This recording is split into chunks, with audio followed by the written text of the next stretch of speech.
Hello. Hello మాట్లాడండి. Sir. హ్మ్. నిన్న మాట్లాడ- కొంచెం గట్టిగా మాట్లాడండి, క్లియర్‌గా మాట్లాడండి. ఈ గురించి మీరు స్పీకర్ దగ్గర పెట్టుకొని, మైక్ దగ్గర పెట్టుకొని మాట్లాడండి. సార్ నిన్న గేస్ గురించి డిస్కషన్ చేశారు కదా. అవును. ఆ, ఓ, ఎలాంటి ఎఫర్ట్స్ పెట్టి వాళ్ళు బయటికి రావాలి దాని గురించి వివరించగలుగుతారా సార్? ఫస్ట్ ఎమోషన్స్‌ని ఎట్లా హ్యాండిల్ చేసుకోవాలి, ఏంటి, ఇవి ఎలా ఏర్పడతాయి అనేది మనకి ఫస్ట్ ఫేజ్‌లో అర్థమైంది. ఏదైతే ఆలోచిస్తుంటామో అది బలపడుతూ ఉంటుంది. ఏది వద్దో దాని గురించి మనం ఏమి చేయాల్సిన పని లేదు. ఏది కావాలో దాని మీద మనం పని చేయాలి. ఆ తర్వాత గే అనేవాళ్ళు సబ్మిసివ్‌గా ఉండటాన్ని ఇష్టపడుతున్నారు. మీ మైక్ మ్యూట్ చేయండి. గే సబ్మిసివ్‌గా ఉండటానికి ఇష్టపడుతున్నారు. సబ్మిసివ్‌గా ఉండటం వలన ఆ విధమైన గే రిలేషన్ కంటిన్యూ చేయటం వలన చేసే హక్కు ఉంది. చట్టపరంగా ఉంది, నైతికంగా కూడా ఉంది. కానీ అలా ఉండటం వల్ల జీవితం ఎక్కువ సాఫ్ట్‌గా నడుస్తదా అంటే gay legal and gay not cultural. కదా! గే అంటే గే కల్చర్ ఏర్పడింది. బట్ కల్చరల్లీ గేని పాజిటివ్‌గా యాక్సెప్ట్ చేయరు. అటువంటప్పుడు సమాజం రిజెక్ట్ చేస్తుంది. గేని ఇన్ఫీరియర్‌గా చూస్తుంది. గే సెక్షువల్ రిలేషన్‌లో కూడా చాలా ఇబ్బందులుంటాయి. అండ్ నేచురల్ సెక్స్ కాదది. అన్‌నేచురల్‌గా చేయటము. అటువంటప్పుడు రకరకాల సెక్షువల్లీ ట్రాన్స్‌మిటెడ్ డిసీజెస్ ఒకరికొకరికి వచ్చే అవకాశం ఉంటది. పెయిన్ ఉంటుంది. గే ఎవరినైతే ప్రేమిస్తారో వారు హెటెరోసెక్షువల్ లేదా బైసెక్షువల్. వారు గే కాదు. అండ్ వారు వేరే కారణాల చేత గేని ఇష్టపడుతున్నారు. అది మనీ కావచ్చు, లేకపోతే అదర్ ఛాన్సెస్ కావచ్చు, సోషల్ రెప్యుటేషన్ కావచ్చు. ఏదో ఒక బెనిఫిట్ అవుతుంది కాబట్టి వాళ్ళని ప్రేమిస్తున్నట్టుగా చెప్తున్నారు తప్ప నిజానికి కంప్లీట్‌గా ప్రేమించరు. అటువంటప్పుడు ఏమైతదంటే గ్రే బ్రేకప్స్, గ్రే చాలామంది గ్రే గే మ్యారేజెస్ మనం ఇవాళ రేపు చూస్తూ ఉన్నాం కదమ్మా! గే మ్యారేజెస్ చూస్తున్నాం కానీ గే డైవోర్స్ ఎక్కడైనా చూసామా? లేదు. వాళ్ళ బ్రేకప్స్ గురించి ఎవరు డిస్కస్ చేయట్లేదు. ఆ బ్రేకప్స్ అయినప్పుడు గే విపరీతంగా పెయిన్ అవుతూ ఉంటారు. ఎందుకంటే ఒక మేల్ ఫీమేల్ విడిపోతేనే ఫీమేల్ చాలా పెయిన్ అవుతుంది. చెప్పుకోగలుగుద్ది ఎవరికైనా. నన్ను ఇట్లా మోసం చేశాడు అతను, ఇట్లా చీట్ చేశాడు, బిట్రేయల్ చేశాడు. లేదంటే వెళ్ళి ఆ టీవీ ఛానల్‌కి వెళ్ళి కూర్చొని తను ధర్నా చేసి తనకు న్యాయం జరిగేలాగా పోరాడుతుంది. కానీ ఒక గే ఎక్కడికి వెళ్ళగలుగుతాడు? చాలా బాధల్లో, చాలా డిప్రెస్ అయిపోయి అనేక మంది గేస్ సూసైడ్‌లు చేసుకున్నటువంటివి కూడా ఉన్నాయి. బయటికి సమాజానికి అవన్నీ తెలియవు.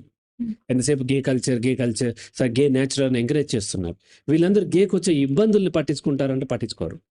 ఇటువంటి విషయాలన్నీ సామాజికంగా, శారీరకంగా, ఆరోగ్యపరంగా, ఆర్థిక పరంగా వచ్చే ఇబ్బందులన్నీ కన్సిడర్ చేసి కూడా తనకి గే ఉండాలి అనుకుంటే గేగా కంటిన్యూ అవ్వచ్చు.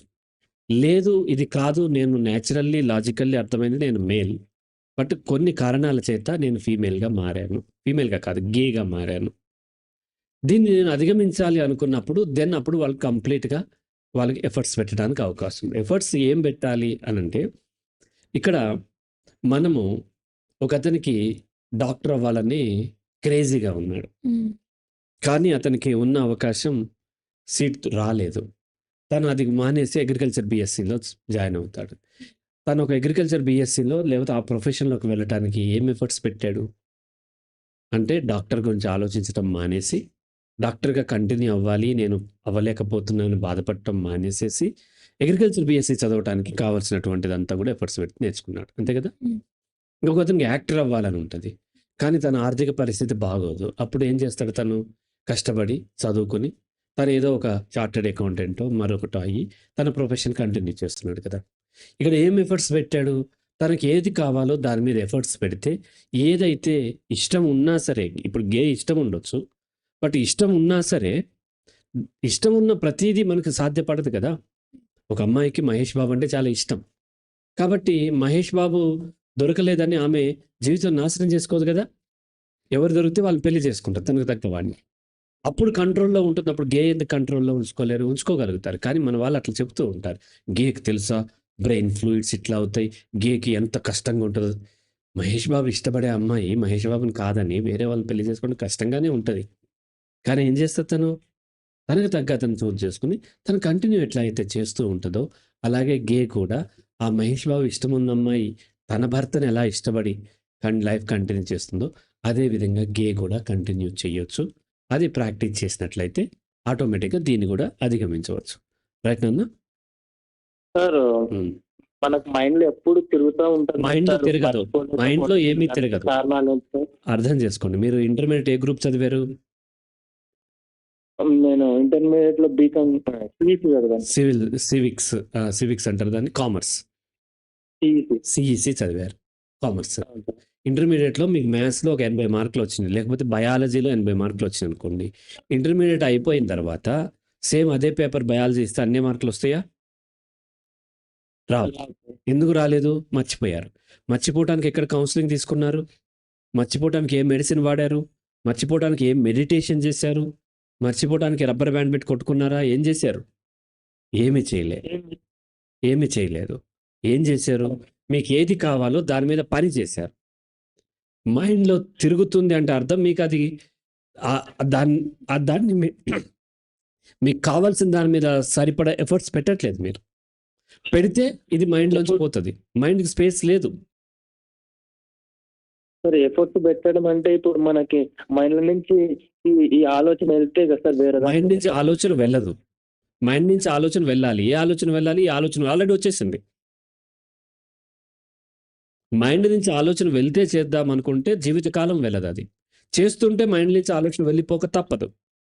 లాజికల్లీ అర్థం చేసుకోండి. This is science. వేరే పనులు కూడా చేస్తున్నా సార్ ఎఫర్ట్స్. కానీ నాకు అంత ఎఫర్ట్ పెట్టలేకపోతుంది. ఇది ఆలోచన నాకు చాలా ఇబ్బంది చేస్తుంది. మళ్ళీ అదే మాట. ఈ ఆలోచన ఇబ్బంది చేస్తున్న మాట వాస్తవము. ఈ ఆలోచన తీసేసి వేరే పని చేద్దామంటే ఈ భూమి మీద మీ జీవితకాలం ప్రయత్నించినా అవ్వదు. రైట్? దానికి వేరే పరిష్కారం లేదు. ఉన్న పరిష్కారం వేరే దాని మీద ఎఫర్ట్స్ పెడుతుంటే క్రమక్రమంగా మారుతుంది. ఏదైనా మొదట్లో కష్టంగానే ఉంటది. చిన్నప్పుడు మీరు ఒకటో తరగతిలో ఉన్నప్పుడు తెలుగు మీడియం అయితే అక్షరాలు నేర్చుకోవడం చాలా కష్టంగా ఉంది. కానీ నేర్చుకోకుండా ఇప్పుడు బ్రహ్మాండంగా మాట్లాడుతున్నారు, రాస్తున్నారు, చదువుతున్నారు. సేమ్ అంతే. కష్టంగా ఉంటది. ఎఫర్ట్స్ పెడితే అప్పుడు క్రమంగా ఇది తగ్గిపోయి అది వస్తుంది. అదొక్కటే సైంటిఫిక్‌గా ఉన్నటువంటి మార్గం. వేరే ఎన్ని కబుర్లు చెప్పినా, ఎన్ని పూజలు చేసినా, తాయెత్తులు కట్టించుకున్నా, మెడిటేషన్ చేసినా, మెడికేషన్ వాడినా, జీవితకాలం వాడినా మరింత దుర్భరం అవుతుంది తప్ప వేరేది లేదు. ఓన్లీ సొల్యూషన్ లాజికల్లీ ఉన్నదేంటంటే మీకు ఏది కావాలో దాని మీద ఎఫర్ట్స్ పెడితే ఎవరికైనా పోతుంది. నిన్న ఒక అమ్మాయి అడిగింది కదా! తన 2.5 సంవత్సరాల బిడ్డ భర్తను మర్చిపోలేకపోతున్నాడు. తండ్రిని మర్చిపోలేకపోతున్నాడు అని చెప్పింది. ఏం చెయ్యాలి? మర్చిపోవడానికి మీరు అనుకుంటున్నారా? జీవితకాలం మర్చిపోతాడు. తను వేరే దాని మీద ఎఫర్ట్స్ పెట్టి అవన్నీ ఇంట్రెస్టింగ్‌గా ఆడిస్తుంటే, నేర్పిస్తుంటే, పాడిస్తుంటే ఆటోమేటిక్‌గా మర్చిపోతారు. మర్చిపోవటమే సహజం. మర్చిపోకుండా గుర్తుపెట్టుకోవడానికి చాలా ఎఫర్ట్స్ పెట్టాలి మీరు. మర్చిపోవటమే సహజం. ఎవరైనా మర్చిపోతారు. కానీ మీకు ఇంకా అది ఎఫర్ట్స్ పెట్టడానికి ఇష్టం లేదు. ఇదే బావుంది. ఈ పిటీనెస్ బావుంది. ఈ సెల్ఫ్ పిటీనెస్ అంటే ఇతరుల నుంచి నేను జాలి కోరుకుంటున్నారు చూడండి. అది చాలా ప్రమాదకరం. సార్ దీనివల్ల యాంగ్జైటీ స్టార్ట్ అవుతుంది సార్. ఇట్లా యాంగ్జైటీ వలన ఇదొస్తుంది. యాంగ్జైటీ స్టార్ట్ అవ్వట్లేదు. ఇదొస్తుంది. మీరు వేరే మార్గం లేదు. ఒకవేళ మీకు ఫ్లూయిడ్ ఇంబాలెన్స్ ఉంటే కొంత మెడిసిన్ వాడి దెన్ మళ్ళొకసారి 1, 2 సెషన్లు తీసుకున్నట్లయితే మళ్ళీ మీకు అది లాజికల్లీ అర్థమవుతుంది. లేకపోతే మళ్ళీ అదే రిపీట్ చేస్తూ ఉంటారు. రైట్? సార్ ఒక నెంబరు ఇస్తానన్నారు కదా సార్. మీరు వాట్సాప్ చేయండి. అంతకుముందు చేశాను. మీరు ఎవరి నంబర్? డాక్టర్ నంబరా? సార్ ఇట్లా అది వేరే వాళ్ళది. వాళ్ళ పర్మిషన్ లేనిదే వాళ్ళని మీరు ఇంకా కొంచెం కనుక్కోండి అని చెప్పారు. అవును. వాళ్ళ పర్మిషన్ లేనిదే నేను ఇవ్వలేను. ఇంకా నేను వాళ్ళని అడగలేదు. వాళ్ళు ఓకే చెప్తే నేను ఇస్తాను. ఎందుకంటే వాళ్ళు కూడా వాళ్ళ యొక్క లైఫ్‌లో ఎఫర్ట్స్ పెడుతూ ఉంటారు కదా! కొన్ని ఇబ్బందులు అవుతూ ఉంటాయి. అవన్నీ మనకున్న ఆప్షన్సే తప్ప అది ఉంటేనే మారద్దని ఏం లేదు. రైట్? సార్ ఇంకా కొన్ని సెషన్స్ తీసుకోవాలా సార్? మీరు ఫస్ట్ మెడిసిన్ వాడండి. మెడిసిన్ వాడి దెన్ అప్పుడు మీరు నన్ను కాంటాక్ట్ చేయండి. మీ కండిషన్ బట్టి నేను చెప్తాను నేను. సార్ నేను మెడిసిన్ ఇంతవరకు వాడలేదు. వాడాల్సి ఉంటుంది. వాడలేదు అనేది గ్రేట్ కాదు. చెప్తారా సార్? మీరు నాకు వాట్సాప్ చేయండి. అన్నీ ఇక్కడ ఇది లైవ్ ప్రోగ్రామ్ కదా! మీ పర్సనల్ అన్నీ ఇక్కడ అడిగితే ఇతరుల టైం వేస్ట్ అవుతూ ఉంటుంది కదా! మీరు వాట్సాప్‌లో మెసేజ్ చేయండి. రైట్? ఓకే. ఓకే. థాంక్స్.